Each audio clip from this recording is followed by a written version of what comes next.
And we're heading now to Ukraine, where hundreds of female prisoners have taken advantage of a government amnesty to swap their prison cells for the front lines. Prisoners who agreed to serve in the military are given parole and a commuted sentence. Many are drawn not just by freedom, but by the chance to start over. And with mobilization in crisis, their fight for redemption is badly needed by Ukraine's army. Natalia swapped her prison cell for the front line in Ukraine. It felt like a lottery ticket, a chance at a new life to change myself, and I had plenty of time to think about it. She was serving a 5-year sentence for theft and was due for release in 2028. Then Ukraine passed a law allowing eligible prisoners to volunteer to fight. I wanted to sign up. The moment I heard it, yes, I want this. Natalia applied 3 times before she was accepted. I think for me, prison was quite a turning point, a period in which I reevaluated my entire life. More than 200 female prisoners like Natalia have taken up arms since the law was passed in May 2024. For many, it offers a path for transformation. Like Natalia's comrade Elvira, who was serving a 7-year sentence for murder. They're 2 different things. Coming out having served time, or going to fight and being a soldier. It seems obvious to me that it's better to be a soldier. Not every Ukrainian inmate qualifies. Those convicted of the most serious crimes, including the murder of 2 or more people, sexual offences and treason, are excluded. In exchange for service, which lasts until the war ends, their sentences are commuted. Those who survive the war can return to civilian life with a clean record and a fresh start. If you're careful and attentive and listen to people here and learn what they teach you as far as how to conduct yourself properly, it's actually quite a decent chance at life. That motivation is something their commanders say they see on the front lines. I haven't seen better fighters than them. They were super motivated from the start by freedom, money, and becoming something in life. As fighters, they're outstanding. And the women's participation is increasingly seen as essential. As the war drags on, Ukraine is struggling to meet mobilization targets. Accepting prisoners is just one way the search for new recruits has widened. Officials say every addition bolsters the ranks. There are approximately 1,500 women in prisons across Ukraine, and only a fraction meet the programme's criteria. But everyone we spoke to said the same thing. They want redemption. Either you get released and there's a stamp on you that you're an ex-con, well, however you look at it, that's just how it is, or you go in already as someone with a military obligation. You have more rights, more opportunities. For me, that plays a huge role too. I reconsidered things. I rethought a lot. I want to start everything over. And to start something over, I want to be useful to society in this way. Both Angelina and Natalia have been accepted into the program and are awaiting the final approval from the authorities until they can join their units. Back on the front line, Natalia had recently returned from her first mission as a drone operator, which lasted 10 days. She worked close to the zero line, acting as eyes for the infantry. The sounds I'd never heard before. The whole sky was humming because there were drones. I'm satisfied with myself, first and foremost. I do not do this for anyone else, but first and foremost for myself, because I take it seriously, fully serious. The war has opened an unexpected path for these women, one that's reshaping their lives beyond their past. And we are joined now by Michael Desch, Professor of International Relations at the University of Notre Dame. Tell us a little bit more about what we've just heard. Hundreds of female prisoners, they've taken advantage of a government amnesty to swap their prison cells for the front lines. Do you think that this is having an impact on mobilization in Ukraine?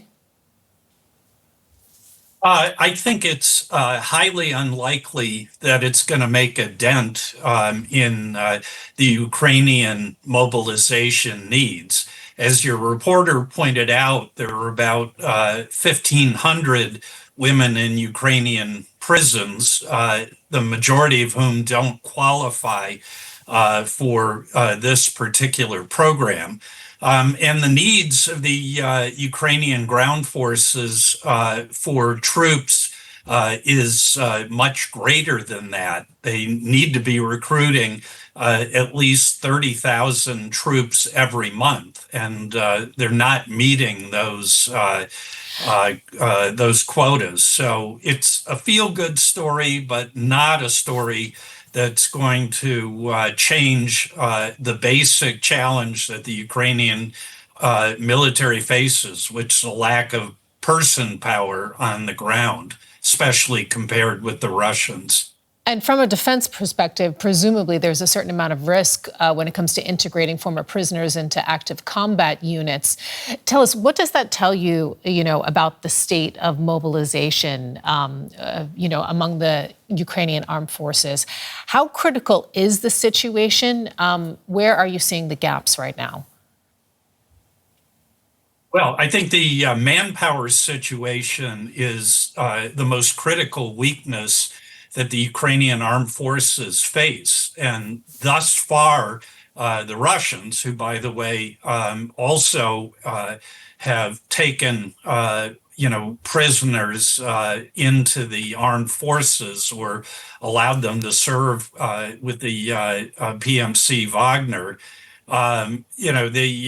It's not new, but it's also not a panacea because the Russians have a very significant manpower advantage over the Ukrainians, and it gives the Russians the ability to exploit weaknesses on the front lines, even in the face of a pretty stout Ukrainian drone defense capability. So it's not going to fix the main problem that the Ukrainian armed forces face by any means. How do you assess the situation right now on the front lines, given all those factors that you've just mentioned?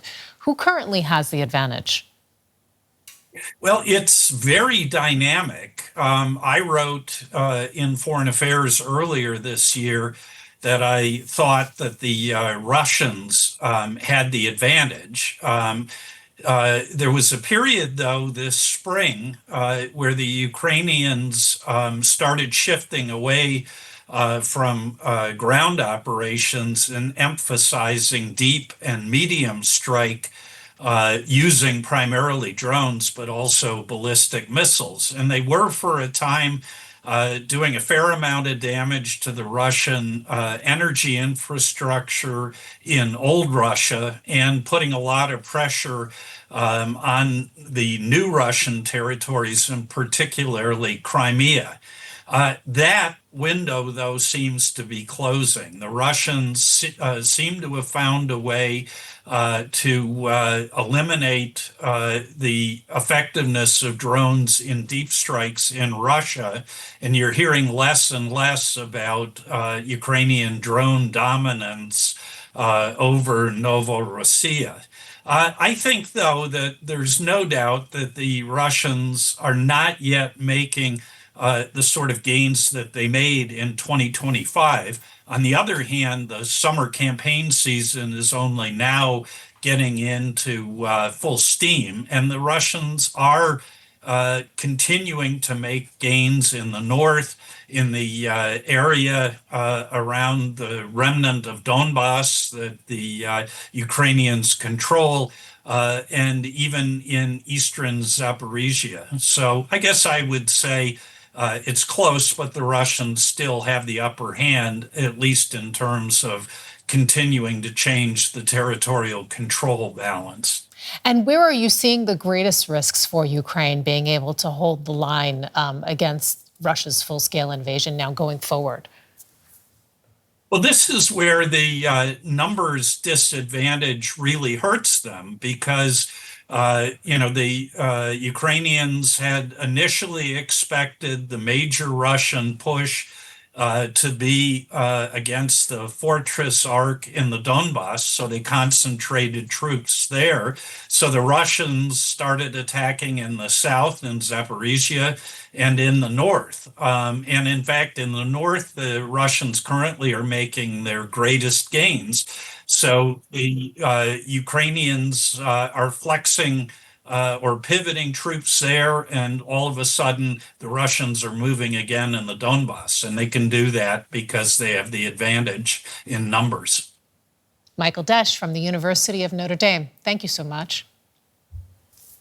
My pleasure.